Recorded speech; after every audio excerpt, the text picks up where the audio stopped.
ಇವರೆಲ್ಲ ದರ್ಬಾರಿಗಳಂತೆ. ಬನ್ನಿ.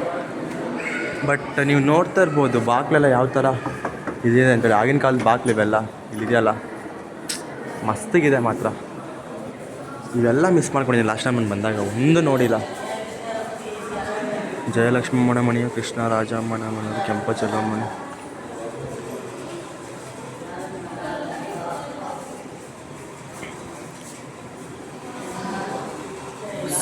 ಜಯಲಕ್ಷ್ಮಮ್ಮ ಮನೆಯವರೆಲ್ಲ ರಾಣಿಯವರು ಮತ್ತು ರಾಜನವರಿದ್ದಾರೆ. ಅವರು ವಾಣಿ ವಿಲಾಸ ಸನ್ನಿಧಾನ ಕೆಂಪಮ್ಮ ನಂಜ.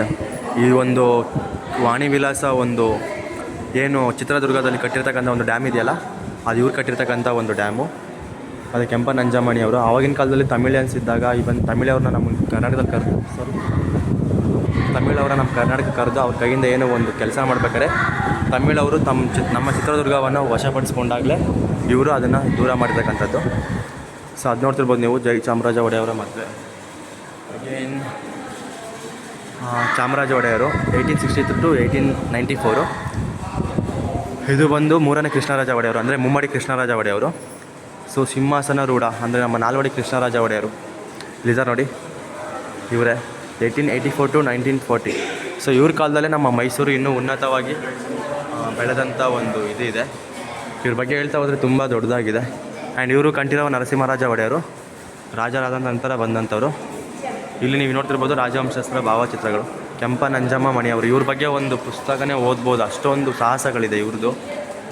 ಆ್ಯಂಡ್ ನೀವೇ ನೋಡ್ತಿರೋ ಚಾಮರಾಜ ಒಡೆಯವರು, ಇವರು ಕೂಡ 1868 to 1894ವರೆಗೂ ಇರೋದು. ಅಗೇನ್ ಇವರೆಲ್ಲರಿಗಿಂತ ನೀವು ಎಕ್ಸ್ಟ್ರಾ ಓದ್ತಿರ್ಬೋದು ಅದು ನಾಲ್ವಡಿ ಕೃಷ್ಣರಾಜ ಒಡೆಯವ್ರದ್ದು. ಇವ್ರು ಬಂದುಬಿಟ್ಟು 1884 to 1940ವರೆಗೂ ಇದ್ದಂಥ ಒಂದು ಇಸ್ವಿ. ಇವ್ರ ಕಾಲದಲ್ಲಿ ನಮ್ಮ ಮೈಸೂರು ವಿಶಾಲವಾಗಿ ಹರಡಿಕೊಂಡಿದ್ದು ಮತ್ತು ಹೆಚ್ಚಿನ ಒಂದು ಬೇಗ ಬೆಳೀತಕ್ಕಂಥ ಒಂದು ಇದನ್ನು ತಂದುಕೊಟ್ರು ನಾಲ್ವಡಿ ಕೃಷ್ಣರಾಜ ಒಡೆಯವರು. ಅಗೇನ್ ಇದೆಲ್ಲ ಜಯಚಾಮರಾಜ ಒಡೆಯವರು ಉಪನಯನ ಆಗಿರೋದು. ಆ್ಯಂಡ್ ರಾಜ ರವಿವರ್ಮನ ನಾಲ್ವಡಿ ಕೃಷ್ಣರಾಜ ಒಡೆಯವರ ತೈಲಚಿತ್ರ.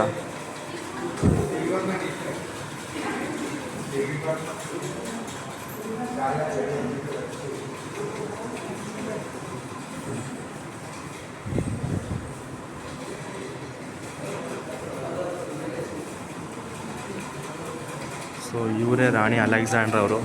ಮೈಸೂರಿನ ಟೈಮಲ್ಲಿ ಈ ಮೈಸೂರನ್ನು ಎಲ್ಲ ಒಂದು ಕಲೆ ವಾಸ್ತುಶಿಲ್ಪಗಳನ್ನು ನೋಡಿರ್ತಕ್ಕಂಥ ಒಬ್ಬರು ಇವರು. ಅಗೇನ್ ಇಲ್ಲಿ 7ನೇ ಎಡ್ವರ್ಡ್ ಇದ್ದಾರೆ.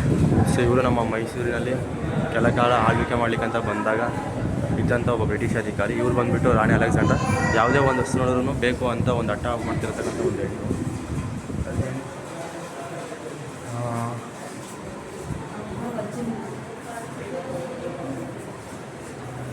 ಇದ್ರ ಬಗ್ಗೆ ಎಕ್ಸ್ಪ್ಲೇನ್ ಮಾಡ್ತಕ್ಕಂಥದ್ದೇನಿಲ್ಲ, ಅದು ಸಂವಿಧಾನ. ಅದರ್ವೈಸ್ ನಂಗೆ ಇದ್ರ ಬಗ್ಗೆ ಎಲ್ಲ ಅಷ್ಟೊಂದು ಇದಿಲ್ಲ ಮಾಹಿತಿ ಅನ್ನೋದಕ್ಕಿಂತ. ಸೊ ನೋಡ್ಬೋದು ಇವೆಲ್ಲ ಹಳೆ ಕಾಲದ ಅನ್ಕೋತೀನಿ ಮೇ ಬಿ. ಇದು ಬಂದುಬಿಟ್ಟು ಸ್ಮಾರಕ ಕೊಠಡಿ ಅಂತೇಳಿ. ನೆರೆಹೊರೆ ಜಿಲ್ಲೆಗಳಲ್ಲಿ ಪ್ರವಾಸ ಕೈಗೊಂಡಾಗ ರಾಜವಂಶಸ್ಥರು ನೀಡಿದ ಭಿನ್ನ ಒತ್ತಳಿಗಳು ಹಾಗೂ ನೆನಪಿನ ಕಾಣಿಕೆಗಳನ್ನು ಈ ಕೊಠಡಿ. ಇಟ್ ಮೀನ್ಸ್ ರಾಜರು ಹಳೆ ಕಾಲದಲ್ಲಿ ಅಂದರೆ ಬೇರೆ ರಾಜ್ಯಗಳಿಗೆ ಹೋಗಿ ಭೇಟಿ ಕೊಟ್ಟಾಗ ಅವ್ರು ಕೊಡ್ತಕ್ಕಂಥ ಒಂದು ಕಾಣಿಕೆಗಳಾಗಿತ್ತು. ಹಾಗೆ ನೀವು ಬಂದರೆ ಸೀದಾ ಈ ಒಂದು ದರ್ಬಾರ್ನ ನೋಡ್ಬೋದು.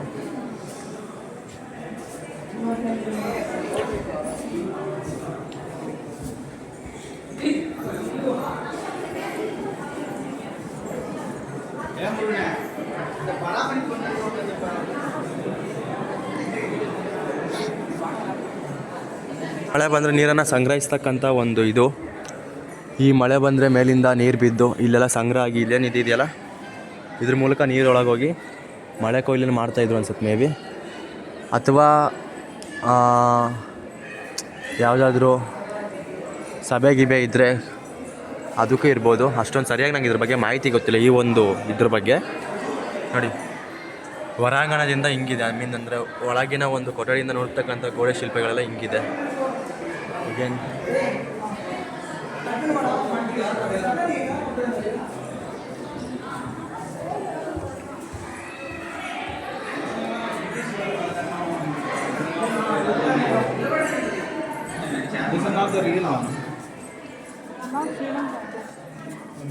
ಇದೆಲ್ಲ ನೋಡ್ಬೋದು ನೀವು. ಬೆಳ್ಳಿ ಕುರ್ಚಿಗಳಿವೆ, ಪೀಠೋಪಕರಣಗಳ ರಾಜಲಾಂಛನ ಸಿದ್ಧವಾದ 2 ಬೆಳ್ಳಿ ಕುರ್ಚಿಗಳನ್ನು ಪ್ರಮುಖ ಆಕರ್ಷಣೆಯಾಗಿದ್ದರ ಜೊತೆಗೆ ಬೆಲ್ಜಿಯಂನ ಸ್ಫಟಿಕ ಗಾಜಿನಿಂದ ಮಾಡಿದ 2 ಕುರ್ಚಿಗಳಿವೆ. ಕೊಠಡಿಯ ಮೇಲ್ಛಾವಣಿ ಚರ್ಮದ ತೆಗೆದ ವಸ್ತ್ರಾಲಂಕಾರ ಕೆತ್ತನೆಗಳು ಹೊಂದಿವೆ. ಇಲ್ಲೆಲ್ಲ ಕಾಣ್ತಕ್ಕಂಥದ್ದು ನೀವೆಲ್ಲ ಇದು ಬೆಳ್ಳಿ ಕುರ್ಚಿಗಳು. ಮತ್ತು ಈ 2 ಏನು ಕಾಣ್ತಿದ್ರೆ ಈ ಕಡೆ ಆ ಕಡೆ ಕುರ್ಚಿಗಳು, ಅವೆರಡು ಬಂದುಬಿಟ್ಟು ನಿಮಗೆ ಬೆಲ್ಜಿಯಂನಿಂದ ಮಾಡಿರ್ತಕ್ಕಂಥ ಒಂದು ಗಾಜಿನ ಕುರ್ಚಿ ಅದೆರಡು. ಸೊ ಈ 2 ಕನ್ನಡಿ ಬಂದುಬಿಟ್ಟು ನಿಮಗೆ ನಿರೂಪಣೆ ಇಟ್ಟಿರುವಂಥ ಕನ್ನಡಿಗಳು. ಸಾರಿ,